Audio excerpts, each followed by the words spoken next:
আমাদের ভালো লাগাতে সকলকে অনেক অনেক অনেক স্বাগত জানিয়ে আমার আজকের গল্প আরম্ভ করছি।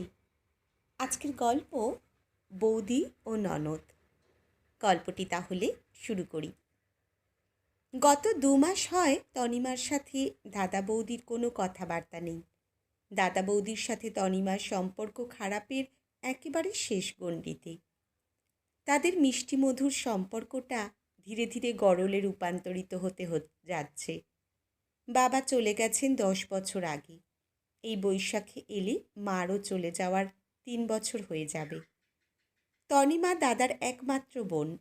যে দাদা বোনের সম্পর্ক দেখে একটা সময় পাড়ার লোকেরা সকলে বলতো, দাদা ও বোনের এরকম মিল পৃথিবীর আর কোথাও দেখতে পাওয়া যাবে কিনা সন্দেহ আছে। এখন বাড়িতে গেলে দাদা বৌদির সংসারে উঠতে হয় তনিমাকে।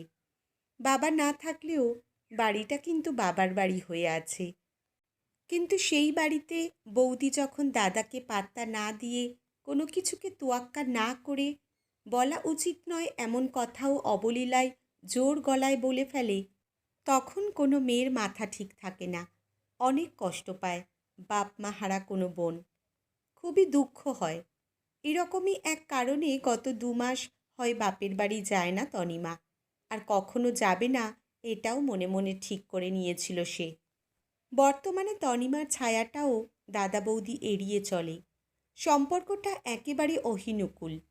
সকালে আর্যকের স্কুলে পাঠিয়ে চায়ের কাপে চুমুক দিচ্ছিল তনিমা। এমন সময় ফোন, দাদার ফোন। ফোনটা রিসিভ করতে মন না চাইলেও দ্বিতীয়বার রিং হওয়ার পর ফোনটা রিসিভ করেছিল তনিমা।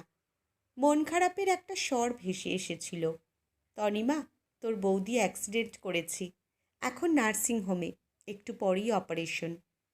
দাদার কণ্ঠ ক্রমশ ভারী হয়ে আসছিল। তনিমা কোনো কথা বলতে পারল না। ফোনটা রেখে দিল। পাশে বসে থাকা শাশুড়ি দেখল তনিমার চোখে কালো ছায়া।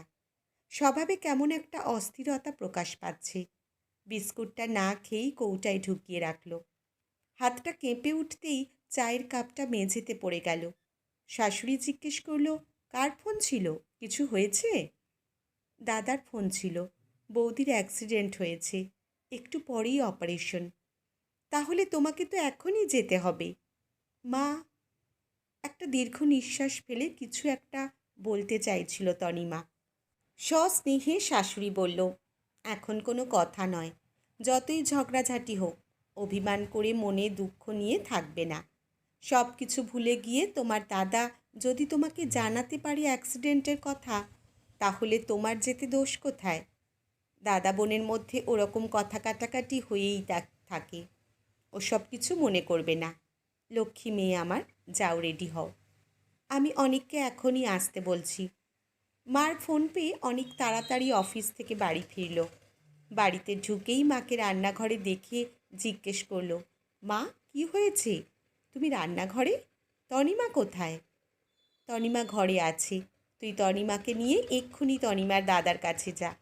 তনিমার বৌদির অ্যাক্সিডেন্ট হয়েছে, অপারেশন হবে একটু পরেই। মা, কিন্তু আজ যে বুলটি আমাদের বাড়িতে কত বছর পরে আসবে, আমাদের দেখতে না পেয়ে। তো কি হয়েছে, আমি তো আছি। আর আর্য?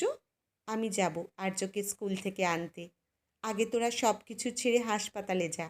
বিপদের সময় পাশে থাকা আমাদের উচিত, সে শত্রুই হোক আর মিত্রই হোক। নার্সিংহোমে যখন তনিমা ও অনিক পৌঁছলো, তখন অপারেশন হয়ে গেছে, জ্ঞান তখনও আসেনি। বৌদির বেডের পাশে মন খারাপ করে বসে আছে দাদা। তনিমাকে দেখা মাত্র যেন অনেক কিছু পেয়ে গেল।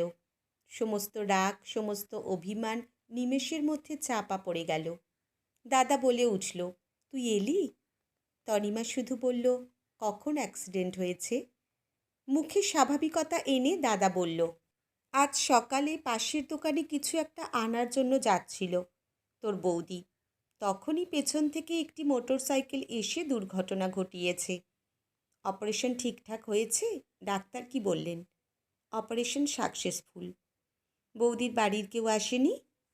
না, এখনও তো কেউ আসেনি, ফোন করেছিলাম। তনিমা অনিককে বলল, তুমি দাদাকে নিয়ে এক্ষুনি যাও তো, কিছু খাইয়ে নিয়ে এসো। যা দাদা, সকাল থেকে পেটে কিছু পড়েনি নিশ্চয়ই। আমি বৌদির পাশে বসে আছি, চিন্তা করিস না। বৌদির জ্ঞান আস্তে আস্তে ফিরছে। চোখ দুটো অল্প খুলে আবার বন্ধ হয়ে যাচ্ছে। একটা সময় চোখ দুটো সম্পূর্ণ খুলে ননদকে দেখে অবাক স্বরে আস্তে আস্তে বলল, তুমি কখন এসেছো? কিছুক্ষণ আগে। দুজনের চোখ ঘোলা। একটা অস্বচ্ছ পর্দায় দুজনকে দেখছে। গালের পাশ দিয়ে জল গড়িয়ে পড়ছে দুজনের। তনিমা বৌদির মাথায় হাতটা দিতেই বৌদি হাতটা চেপে ধরে বলল, আমাকে ক্ষমা করে দিও। তনিমা ভারী গলায় বলে উঠল, এ তুমি কি বলছো বৌদি? মোবাইলটি বেজে উঠল। শাশুড়ির ফোন। জিজ্ঞেস করছে, তোমার বৌদি কেমন আছে? হ্যাঁ মা, অপারেশন হয়ে গেছে, এখন বেডে, জ্ঞান ফিরেছে। দাদা ও অনিক টিফিন করে বেডের সামনে এলো। টিফিনের একটি প্যাকেট তনিমার হাতে দিয়ে দাদা বলল, তুইও তো সকাল থেকে কিছু খাসনি, টিফিনটা খেয়ে নে। বৌদির দুটো খোলা চোখ লক্ষ্য করে চলছিল দাদার প্রতি বোনের দায়িত্ব আর বোনের প্রতি দাদার খেয়াল। তনিমা বৌদির দিকে তাকিয়ে বলল, আগে সুস্থ হও, তুমিও টিফিন পাবে, বুঝলে?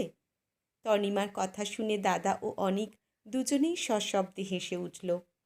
ননদের কথা শুনে বৌদির ঠোঁটেও হাসি আটকে থাকল না। দাদা ও বোন হারানো আনন্দ ফিরে পেল। আজকের গল্প এখানেই সমাপ্ত। কলমে সুমিত রায়, পাঠে জয়তী। ধন্যবাদ।